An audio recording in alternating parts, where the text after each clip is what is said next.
Précédemment, dans Alert Spoiler.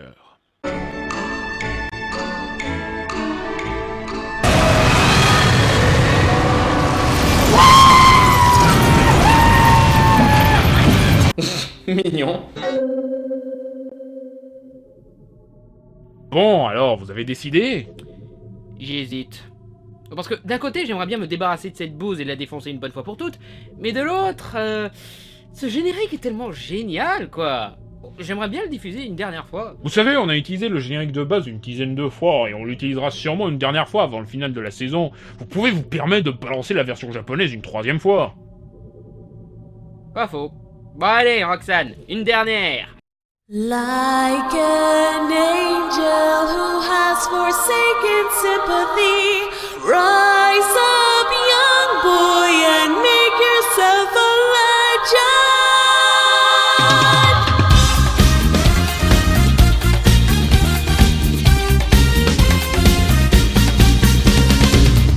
Blue skies and beckoning winds are trying to open the door of your heart, but you're gazing at me as if you cannot see. You just stand there smiling vacantly. Your eyes hold such innocence. You're blind to the fate that will soon come to pass, but it's summoning you with a touch like a sigh. You seek it without knowing why. But someday I know that you will be awakened and your eyes will finally see.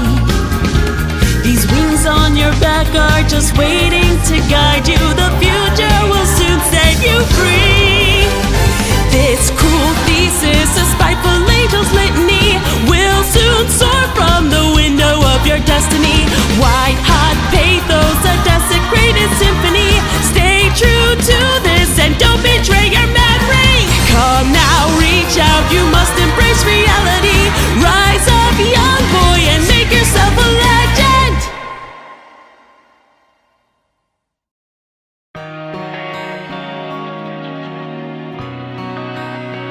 Il y a un truc que j'aime beaucoup dans les animés et la japanimation en général, ce sont les romances. Certains vont me dire que je vais pas en parler parce que oh t'es un mec et les mecs ils y connaissent rien en romance donc t'arrêtes d'en parler et tout, mais fuck you! J'adore les romances dans les animés. Le style japonais a juste cette touche qui fait que la majorité des couples qu'il propose sont attachants. J'ai même vu pas mal d'animés comme Lovina ou Aiyuri Auchi juste pour ça. J'ai même vu Nana tant les romances sont touchantes dans ce média. Même dans des séries reprenant le style des animés, on arrive à capter ce petit truc qui rend ces romances touchantes, comme Teen Titans ou Steven Universe, qui lui a même 4 couples attachants, et un personnage qui a un amour qui n'est pas partagé. Pour dire que le style japonais a un certain charme pour ses romances. Enfin, disons que j'ai mes limites, hein. J'ai une limite, parce que... à part School Days, je connais pas beaucoup de romances d'animés chiantes. School Days!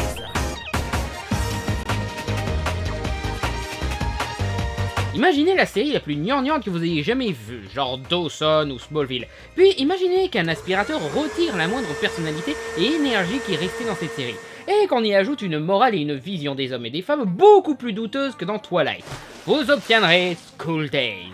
Comme Totally Spies, cette série n'a même pas l'air d'une vraie série tant c'est vide, basique et stéréotypé. C'est vraiment proche d'une fausse série qu'on voit en fond d'écran dans une autre série tant c'est banal. Rien que le titre quoi, School Days.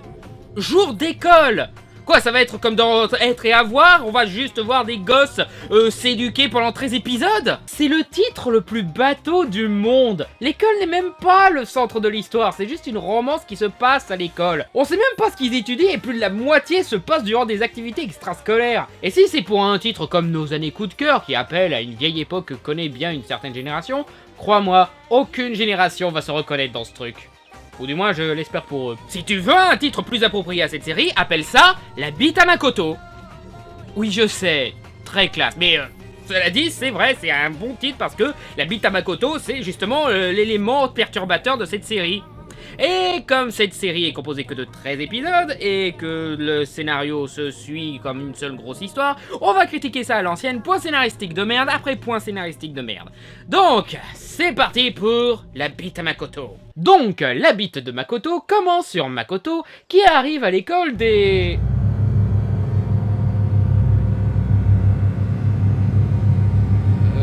T'es méchant. méchants soldats de Power Rangers. D'accord que vous soyez fainéant au niveau du décor, mais la vache, c'est quoi ces aliens? Il pose son regard sur une petite lycéenne au design tellement incroyablement banal que tu crois que c'est juste un de ses personnages sur l'un de ses magazines expliquant comment dessiner un manga. Mais bon, elle est apparemment la seule du lycée à ne pas ressembler à un sentinelle de X-Men Days of Future Past, donc j'imagine qu'il y a de quoi attirer du regard. C'est Kotonoha que Makoto n'a Dieu que pour ses nichons apparemment. Et le dessous de sa jupe aussi, c'est classe, même si sous ses tangles il est impossible qu'il puisse voir sa culotte, c'est bien de nous montrer ça.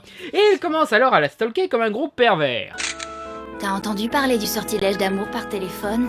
Oui, on met la photo de la personne qui nous plaît en écran de veille. Ouais, et si pendant 3 semaines personne ne la voit, c'est l'amour fou. Non, ça veut dire que tu es un harceleur de niveau 2. Arrête de faire passer les violeurs pour des types bien, School Days! Donc après ça, on voit l'écran titre qui éclate en morceaux. C'est comme mettre le titre de Le plus belle la vie en feu, c'est juste... What? Mais la photo est surprise par l'ami de Makoto, Sekai, qui du coup décide de se la jouer entremetteuse et va aider Makoto à sortir avec Kotonoha. Comment ça se fait que tu aies la clé du toit? Parce que je suis la présidente du club d'astronomie. L'école est située en ville, non? Parce que la ville, c'est pas le meilleur endroit pour l'astronomie. Et si tu veux pas l'utiliser ce toit pour l'astronomie, bah alors pourquoi t'as demandé cette clé pour accéder au toit? Qu'est-ce que tu vas en foutre? Je vois même pas pourquoi ils ajoutent cette explication, parce que au vu de tous les animés que j'ai vus, tous les lycéens ont accès au toit de leur école. Sekai a fait ami-ami avec Kotonoha pour faciliter le coup à Makoto.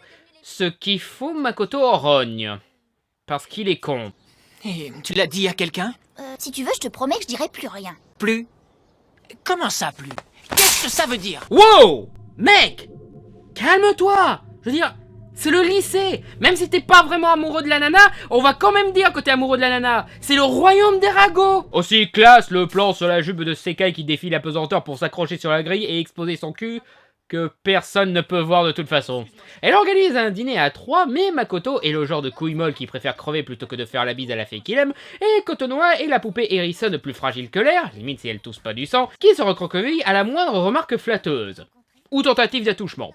Donc Sekai est non seulement porteuse de chandelle, mais traductrice entre les deux. Ouah, Katsura, ça a l'air trop bon! Je ne suis pas très douée en cuisine pourtant, mais vas-y, sers-toi. J'hallucine. Tu les as vraiment fait toi-même? Bah écoute, oui. Ce sont des sandwichs. Même pas les sandwichs avec le pain grillé et les aliments bien préparés, non, des sandwichs. N'importe qui peut faire un sandwich. Même moi, je peux faire un sandwich. Y a pas de quoi la féliciter. Elle est vraiment insipide au point que tout ce que tu trouves à complimenter, c'est sa façon incroyable de mettre n'importe quel aliment entre 2 tranches de pain de mie. The master of sandwich. Ils ont l'air délicieux.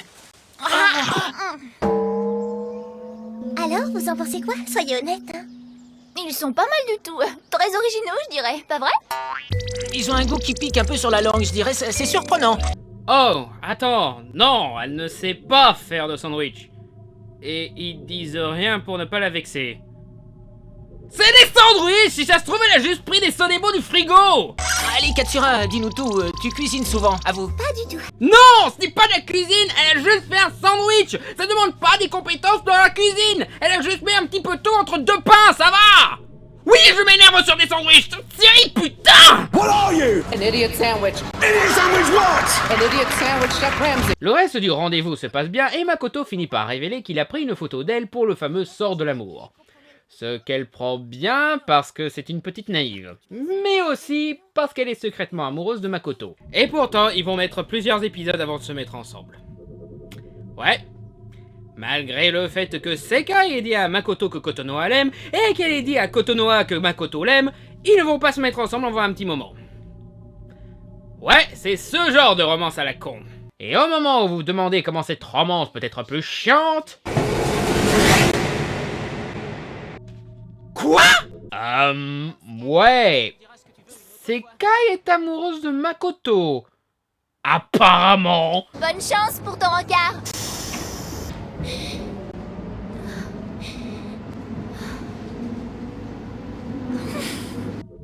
Si ça te fait de la peine qu'il soit avec Kotonoha, pourquoi tu te la joues entremetteuse? Surtout que, connasse, tu as pratiquement forcé la main à Makoto pour qu'il accepte de stress adresser la parole à Kotonoha. Et de toute façon, rien ne s'est passé entre eux pour qu'elle puisse commencer à l'aimer. Parce que, honnêtement, Makoto a le charisme d'une huître. Il passe son temps à se plaindre qu'on veuille l'aider, a failli s'étouffer sans aucune bonne raison, et il a une tête de gamin de 10 ans. Bon, je te dirais, la moitié de ces lycéens ont l'air d'avoir 10 ans. Sauf la meilleure amie de Sekai, Setsuna, qui elle a l'air d'en avoir 6. Et 2-3 personnages secondaires qui ont l'air assez ados, donc 15-16 ans. Mais enfin, l'épisode 2 commence sur le deuxième rencard de Makoto et Kotonoha qui... Sérieux? Tu mates un magazine érotique durant ton rencard? L'arcade à la limite, je peux comprendre, mais putain, évite les magazines de charme quand t'es avec une nana! T'es pas dit, genre, dans la première ligne de ton bouquin de conseils d'amour, de ne pas te palucher devant un magazine lors d'un putain de rencard? On s'est super bien amusé, non? C'est vrai, c'était super. À part le moment où... Voilà quoi, c'était un peu gênant.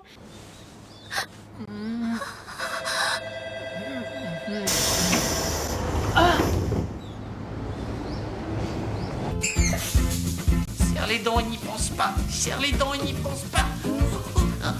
Mais enfin, on voit alors pour la première fois l'opening de la série avec une chanson J-pop tellement basique que je suis incapable de vous chanter le refrain. Même les images sont clichés pour un opening. Mais des clichés qui n'ont aucun sens. Je veux dire, c'est quoi cette aura angélique? La terre à leurs pieds, ses plumes, c'est pas Iscaflown, bon sang. Et, classe de montrer les deux nanas à poil.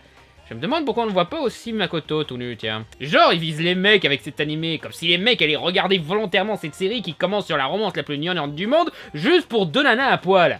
J'ai même déjà du mal à croire que les filles vont regarder... Ah, enlève la petite de 6 ans à poil! Enlève ça! Sérieux, toutes les nanas de la série sont montrées 2 minutes dans cet opening. Et Makoto reste habillée? Non mais... Non pas que j'ai envie de le voir tout nu, mais un peu d'égalité des sexes, quoi! C'est pas triste, ça, que mon générique est meilleur que le générique d'une série fait par des professionnels? Encore merci, Roxane, d'ailleurs. Si j'en crois ce que tu me dis, tu t'es conduit comme un vrai rustre. Tu comprends vraiment rien aux filles, c'est encore plus désespérant que ce que je croyais. Mais si, je les comprends. Elles aiment que... Enfin, tu sais que... Non, quoi? Tu sais bien, comme nous deux l'autre jour, là...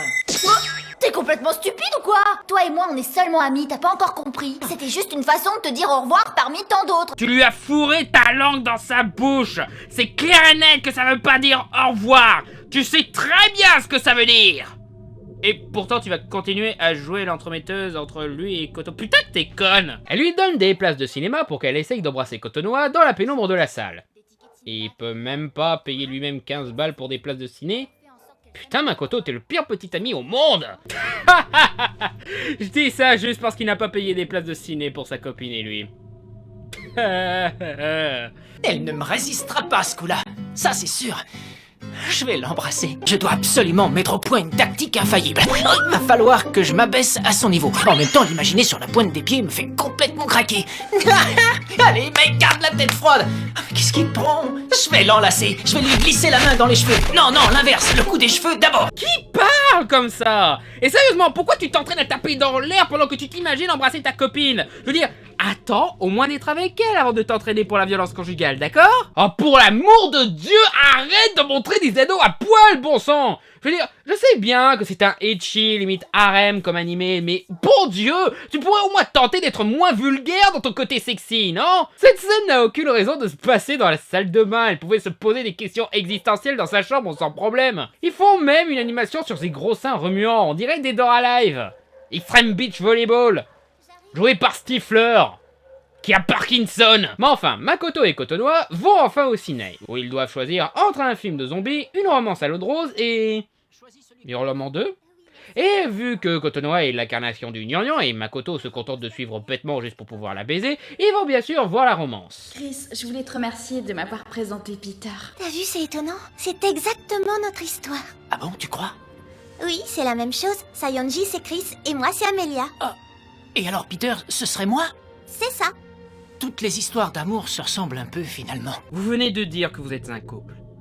Pourquoi vous continuez à rougir dans votre coin, bon sang? Putain, même le film te dit faites l'amour par terre, putain, y'en a marre! It will be cute. Makoto finit par faire le premier pas, mais... Qu'est-ce que tu fais? Makoto, tu as pris ma main? Mais qu'est-ce que tu fais? Oh putain, qui a installé Vista dans le cerveau de Makoto? Il recommence à bugger, là! Et au moment où ce couple, qui partage un amour réciproque, conscient des sentiments de l'autre, est sur le point de s'embrasser, Kotonoha le gifle. Je me serais bien plaint qu'elle n'ait aucune raison de se débattre, car ils sont tous les deux au courant que l'un aime l'autre, mais en même temps, Makoto agit comme un crétin ignorant le mot tact, et puis elle n'est pas encore confortable avec la situation pour une raison que l'épisode expliquera plus tard. Bien sûr, le reste de la soirée devient très gênant et elle finit par rentrer chez elle. Le lendemain, Kotonoha commence à l'éviter, mais Sekai la convainc de le revoir. Tu ne veux plus sortir avec lui? Si c'est le cas, tu devrais le lui dire. Il ne le devinera pas tout seul, tu sais. Il est pas très futé. Je t'interdis de dire ça. Ito est loin d'être idiot.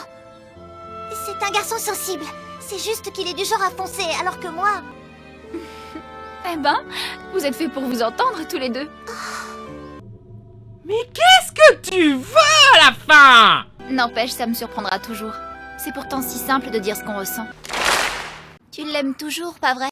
Bien sûr que je l'aime, mais parfois j'ai peur. Oh, j'ai peur des garçons en général. Depuis toujours. Je me souviens, au CM2 déjà, j'avais de la poitrine. J'étais la seule de l'école, alors tous les garçons voulaient toucher mes seins. Y'a le caméraman qui s'est endormi! Quoi? Qu'est-ce que j'ai manqué? Excusez-moi, ça m'arrive jamais d'habitude, mais là... Sérieux, à plusieurs reprises de la série, t'as des plans couchés qui n'ont aucune raison d'exister. Même pour mettre en valeur le corps des personnages, c'est raté. Tu pouvais le faire avec un panoramique de bas en haut, ou je sais pas moi, essayer de mettre en valeur leur corps. Est-ce que tu t'es déjà demandé ce que ressentait vraiment Makoto? C'est ça, sortir avec quelqu'un, non? On partage tous ses sentiments. Et c'est en pensant à ce genre de choses que Makoto arrive à réfréner ses pulsions sexuelles. Oh, mais quelle pulsion sexuelle! Bah oui, tu sais, c'est ça les garçons, hein. Et il prend sur lui pour ne pas craquer quand il est avec toi. T'imagines pas combien? À sa place, n'importe quel autre garçon se serait jeté sur toi comme ça. Wow! Sekai! Elle vient tout juste de parler de son traumatisme des mecs qui l'a touché, quoi!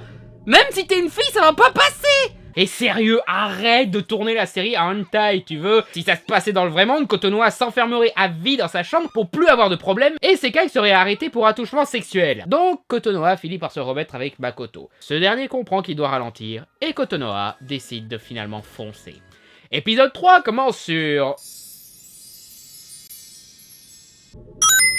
Sérieux? Je me retrouve avec un compteur pour ça? Bon ben... Tant qu'à faire, rajoute un point pour le gros plan sur ce nichon là.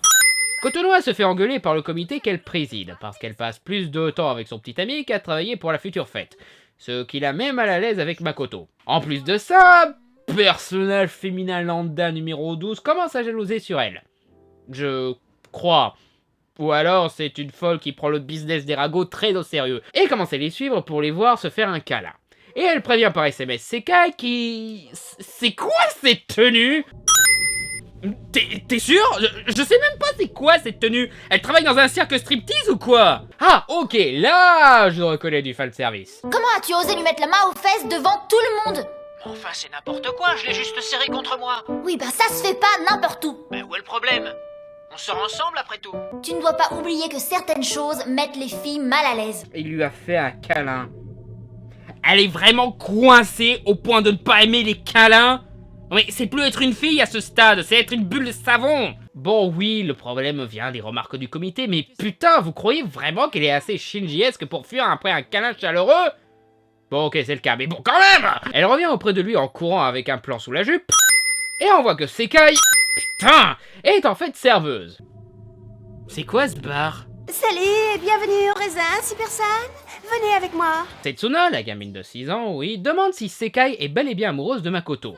Ce à quoi elle répond non. Et au vu de la tronche de Setsuna, elle aussi en a marre de cette conne qui sait pas ce qu'elle veut. Pendant ce temps, Makoto fait mumuse avec la sœur de Kotonoha. Kokoro a dû t'épuiser, non? Ah, t'en fais pas pour moi. C'était un vrai plaisir, Katsura. Hé, Ito! Ouais, qu'est-ce qu'il y a? Pourquoi tu appelles tout le temps ma sœur Katsura et pas Kotonoha? Tu connais pas son prénom? Oh, merde! Je croyais que c'était son prénom, moi! Et... en fait, c'est ça le problème avec Kotonoha? Il est appelé par son nom de famille? Sérieux? Mais je me doute que c'est un truc typiquement japonais, mais... Mulder et Scully s'appellent tout le temps par le nom de famille et ils sont en couple depuis longtemps, quoi! Et après que Kotonoha lui ait fait une bise sur la joue pour lui dire au revoir au train... En fait, Sekai... Je trouve ça super fatigant de sortir avec Kotonoha. Mais qu'est-ce que je vais faire? Quoi? Putain, attends, je me casse le cul! Pourquoi tu te mets avec l'autre gros et c'est maintenant que tu me dis que tu veux plus d'elle? Va te faire foutre! Ouais, maintenant Makoto a envie de larguer Kotonoha juste parce qu'il trouve ça fatigant. Traduction, il en a marre de ses caprices de nunuche juste pour avoir une bise sur la joue. D'où tu m'embrasses pas? Première entrée-toi, embrasse ta mère! Embrasse-moi, je te dis! Épisode 4 commence sur... Arrête d'aller sous la jupe des filles, caméra! T'es un adulte, putain! Mais enfin, Makoto est frustré parce qu'il n'arrive pas à conclure avec Kotonoha. Parce que, comme expliqué avant, elle n'aime pas qu'on touche ces bordels de merde! En plus, la taille de ses nichons est ridicule, on dirait des montgolfières! C'est quand qu'elle va au lycée en portant ses nichons avec une brouette, sérieux? Lovina avait beaucoup de moments érotiques, ouais, mais c'était généralement justifié pour exploiter le comique de situation avec Keitaro qui a du mal à s'adapter à un milieu purement féminin. De plus, ils vivent dans une source d'eau chaude, donc ouais, ils passent le plus clair de leur temps à moitié nus. Mais là, c'est juste gratuit. Elle pouvait se poser des questions sur le sexe en petite tenue. Comme juste après cette scène. Et encore, même les scènes en petite tenue deviennent gratuites au bout d'un moment. Je peux compter sur les doigts d'une main les rares fois où le fanservice est en accord avec l'histoire. Comme la scène de discussion où Makoto ne voit que les seins de Kotonoha tant il a envie. Ça, c'est du fanservice acceptable car ça va avec l'histoire. Mais non, la plupart du temps, c'est pour piéger le pauvre bougre assez pervers pour se taper toutes ces conneries pour des séquences de 2 minutes parce que X-Video n'a pas fini de charger sur l'épisode favori de Blue Girl. Qu'est-ce qu'il devrait faire pour te convaincre? J'ai bien une idée, c'est sûr, mais je ne suis pas certaine que Makoto soit prêt à le faire. Te moque pas, mais j'ai plusieurs fois rêvé que... Quoi? Vas-y, parle. Qu'on se promène à cheval.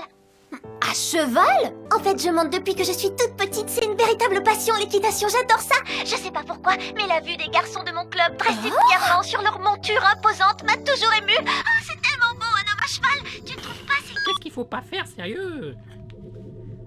Allô, oui, c'est pour commander un cheval. C'est pour aider l'homme que j'aime à conclure avec une autre fille que moi. Oh, vous avez une réduction pour l'école? Cool, je prends. Non, en fait, son plan... est plus stupide que ma blague. Pour aider Makoto à conclure de la meilleure façon avec Kotonoha, elle lui propose de s'entraîner sur elle. Exceptionnellement, j'accepte donc de t'entraîner. Ouais, elle vient bel et bien de lui proposer un entraînement sexuel. Elle vient sérieusement de lui proposer, pour l'aider à conclure avec une autre fille, de lui sauter dessus. Non mais, au bout d'un moment, ça se voit que tu veux qu'il te baise, cocotte. Arrête de prétendre. La façon de faire de Sekai n'a qu'une seule raison d'exister. Créer une situation artificielle pour faire avancer un triangle amoureux chiant. Parce que sinon, ce scénario d'entraînement sexuel n'a aucun sens. Pour créer ce genre de situation, il faut que tu l'amènes d'une façon sensée. Tu ne peux pas inventer une nouvelle forme de stupidité juste pour que l'histoire va dans ton sens. C'est de la mauvaise écriture. Donc voilà, tous ceux qui se plaignent du triangle amoureux dans le Hobbit, fermez-la sinon je vous force à regarder tous les épisodes de cette série 5 fois. Mais enfin, l'entraînement sexuel se passe de façon aussi gênante que vous l'imaginez. Et le trop facilement évitable finit par se passer. Makoto a maintenant envie de Sekai. Félicitations, cocotte! Tu viens de créer ton triangle amoureux à la feu de l'amour à la con comme une grande! Une grande conne! Enchaînons maintenant à l'épisode 5 qui... Oh mon dieu!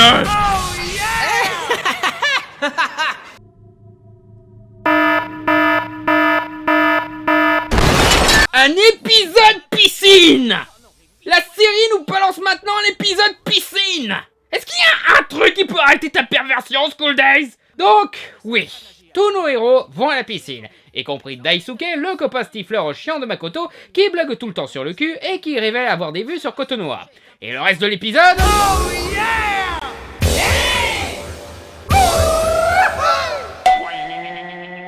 Sérieux, il y a un plan nichon toutes les 2 minutes et un plan cul toutes les 3 minutes. Le scénario est en pause là. Nos héros se contentent de faire trempette pendant tout l'épisode. Comment ça pourrait être pire?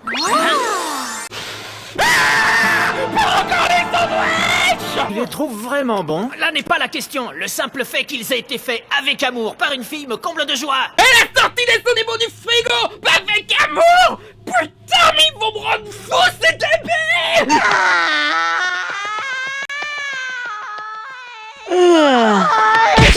Cet épisode n'apporte qu'une chose, et encore c'est à la toute fin.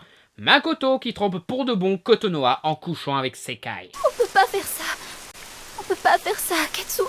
Tu lui as fourré ta langue dans sa bouche et tu lui as proposé de baiser avec lui pour s'entraîner, quoi. Au bout d'un moment, t'étonnes pas qu'après l'avoir autant chauffé, il veut te baiser. Putain, tu as pratiquement fait exprès de le séduire, quoi. Sérieux, elle fait son drame shakespearien à la con après tous les signes évidents qu'elle voulait se le faire et l'a forcé à le faire. Bon après, oui, Makoto est aussi un gros dégueu de tromper Kotonoha, mais voilà, la connerie de Sekai qui veut ou veut pas être avec lui, ça m'énerve encore plus parce que Makoto, qui écoute que sa bite, lui au moins il sait ce qu'il veut. L'épisode 6 commence alors la partie de la série où Makoto et Sekai sont ensemble. Makoto continue à jouer les petites amies avec Kotonoha parce que c'est un con, Kotonoha passe à côté de tout parce qu'elle est conne, et Sekai est triste d'être celle qui a piqué le mec d'un autre. Et elle est très conne. Setsuna, elle l'a déjà bien compris. Si tu sors avec lui, ça veut dire qu'il n'est plus avec Katsura? Ah, tiens, ça me rappelle, j'ai oublié un truc, mais quoi? Sekai dit à Makoto qu'ils doivent le dire à Kotonoha, mais bien sûr, ils ont du mal à lui annoncer la chose. Hé, devine quoi, cocotte? Je t'ai fait cocu! Oui, toute la ville le sait. Tout le monde est au courant que tu es cocu. Oui, oui, oui. Quelque chose ne va pas?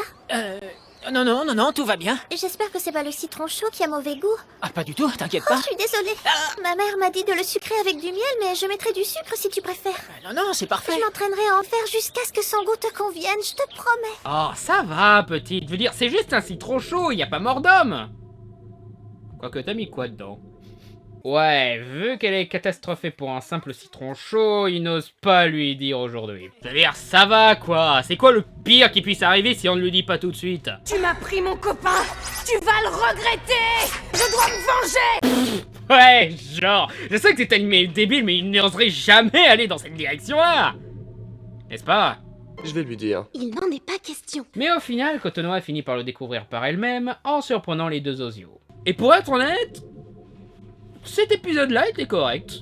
Ils ont bien dosé la situation gênante de ce triangle amoureux et il n'y a pas eu de raisonnement ou de scène trop débile cette fois-ci. Bon, c'est arrivé de façon débile, oui, et ces personnages sont tellement cons que je m'en fous de ce qu'ils subissent, mais là c'est normal qu'ils soient comme ils sont. J'ai jamais trompé de fille ou quoi que ce soit, mais je comprends leur peine et leur peur de ce que Kotonoha peut faire si ils finissent par lui avouer. Kotonoha de son côté devient de plus en plus déprimée et hésitante à cause de Makoto qui la délaisse. L'épisode développe aussi un peu plus le personnage de Kato, du comité qui était très anecdotique jusque-là. Et on découvre notamment qu'elle est amoureuse de Makoto. Ok, stop.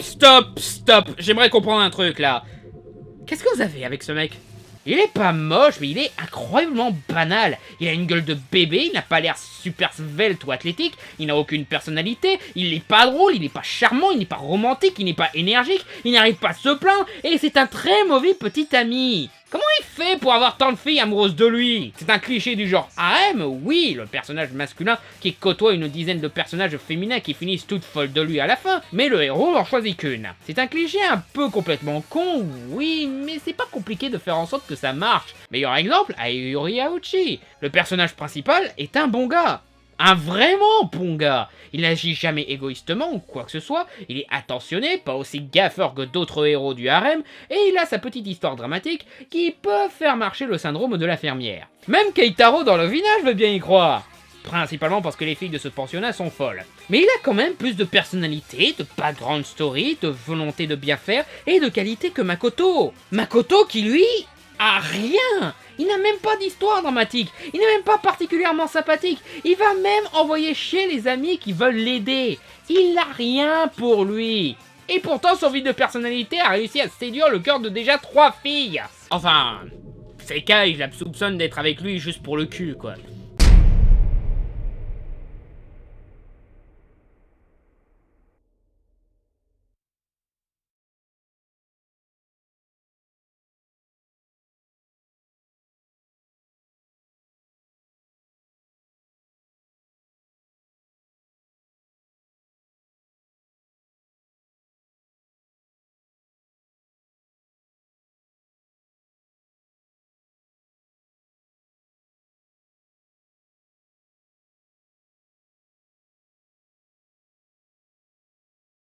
Makoto, tu es maintenant officiellement mon élève, ça te va?